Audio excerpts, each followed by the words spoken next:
Assalamualaikum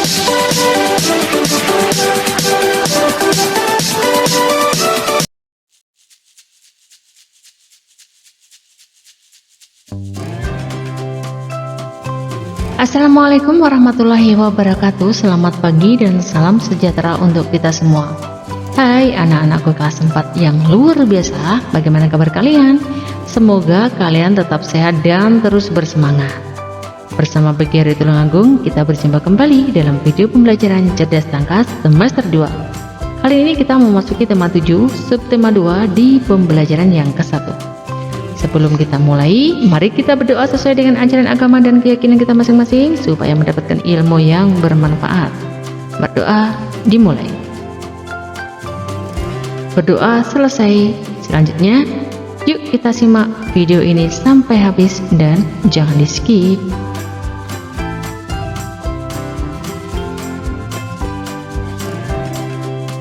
Muatan pelajaran Bahasa Indonesia KD 3.7 4.7. Subetnis dan marga di Batak. Suku Batak tinggal di Sumatera Utara. Sebagian besar orang Batak beragama Kristen dan Islam. Sebagian kecil orang Batak percaya dinamisme yang dikenal dengan keyakinan Parmalim. Agama lama Batak disebut Debata mulai jadi Nabolon, yang artinya Tuhan pertama ada yang berkuasa. Orang Batak terdiri dari 5 subetnis ya. Ada Batak Toba atau Tapanuli, Batak Simalungun mendiami Kabupaten Simalungun, Batak Karo, Batak Mandailing, dan Batak Pakpak yang mendiami Kabupaten Dairi. Nah, selanjutnya bisa kalian pause videonya dan dibaca melalui video ini ataupun bisa dibaca di buku LKS kalian.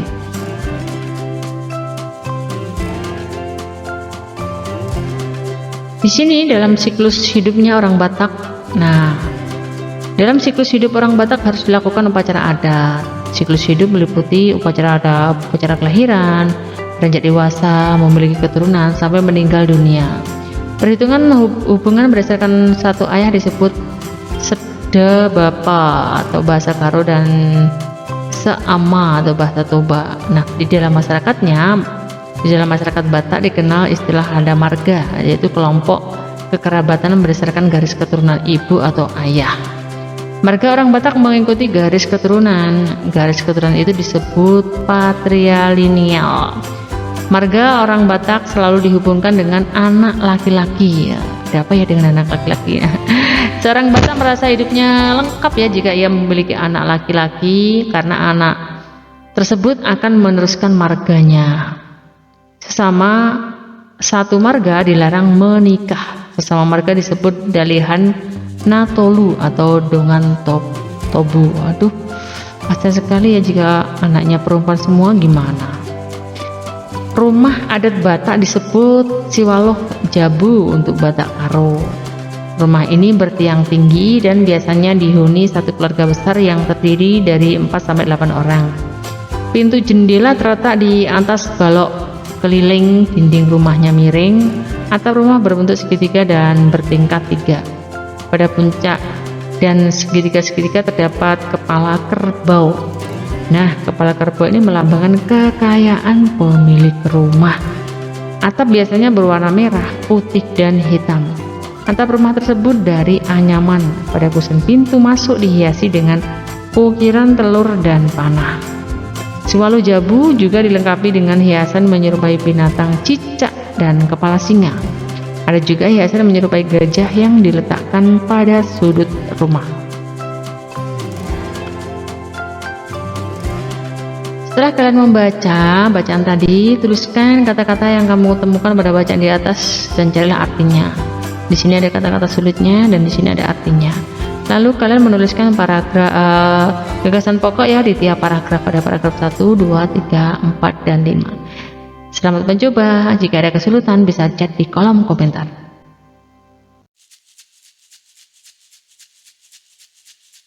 Ayo berlatih. Suku Batak tinggal di Provinsi Sumatera Utara.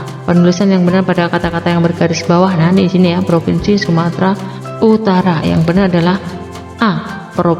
Provinsi, P-nya besar, Sumatera, S-nya besar, Utara, U-nya besar.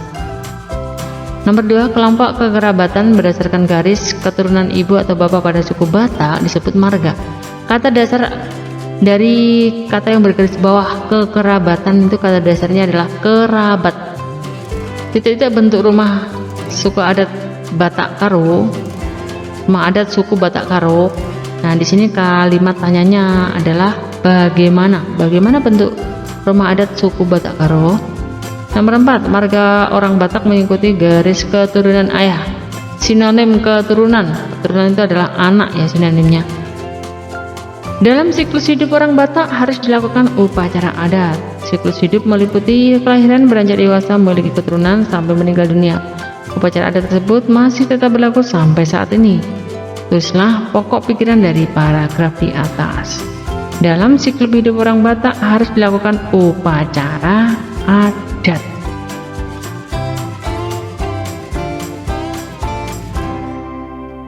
Muatan pelajaran IPA, gaya listrik.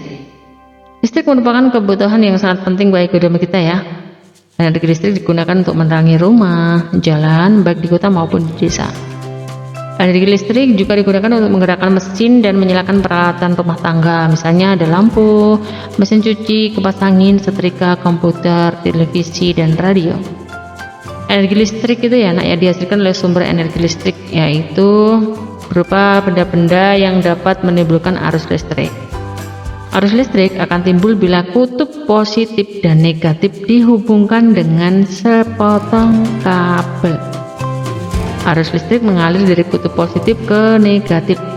Arus listrik hanya akan mengalir dalam rangkaian tertutup, yaitu rangkaian yang tidak memiliki ujung dan pangkal. Sebaliknya, arus listrik tidak mengalir dalam rangkaian terbuka, yaitu rangkaian yang memiliki ujung dan pangkal.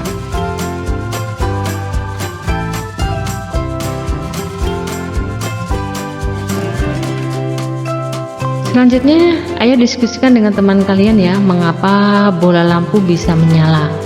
Ketika kamu menekan saklar, lampu akan menyala. Dan ketika saklar kembali kamu tekan, maka lampunya akan padam. Saat lampu menyala, ada arus listrik yang mengalir dari kutub titik-titik ke kutub titik-titik. Nah, ini bisa kalian isi ya.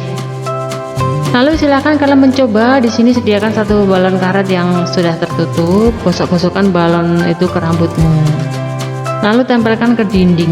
Nah, apa yang terjadi? Nah, ulangi kegiatan tersebut berkali-kali lalu catatlah hasilnya.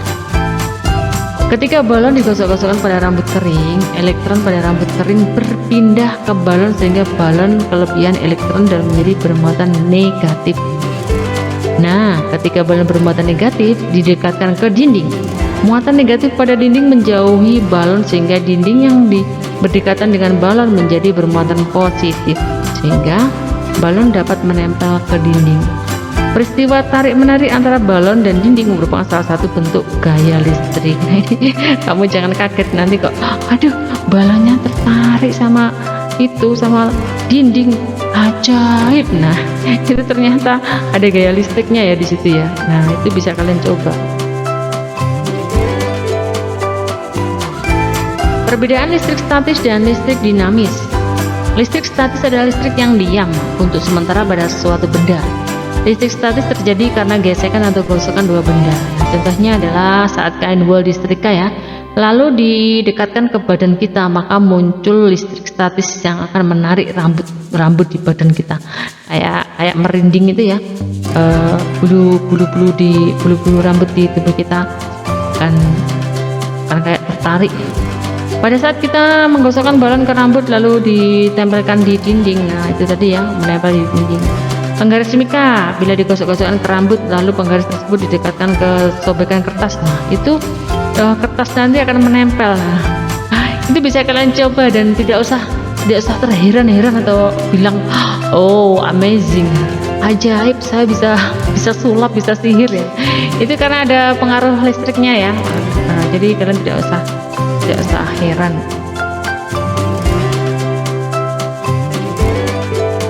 Dalam skala besar, fenomena listrik statis terlihat dari timbulnya petir akibat dari loncatan muatan listrik statis. Sekarang listrik dinamis adalah listrik yang bisa bergerak. Listrik dinamis terjadi karena ada arus listrik searah dan arus listrik bolak-balik.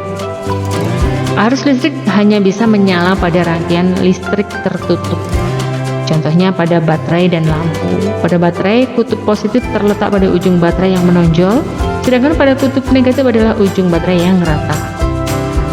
Bisa diingat ya, kalau menonjol itu positif, yang rata itu negatif. Jika kedua ujung dihubungkan kabel, elektron mengalir dari kutub positif menuju negatif. Nah, saat arus listrik melewati lampu, arus listrik menyebabkan lampu menyala. Jika salah satu ujung kabel dilepas dari kutub baterai, lampu akan mati karena elektron tidak bisa mengalir. Gejala listrik terbukti dengan adanya nyala lampu. Lampu bisa menyala karena ada elektron yang mengalir atau bergerak atau dinamis. Oleh karena itu, gejala listrik yang timbul disebut listrik dinamis.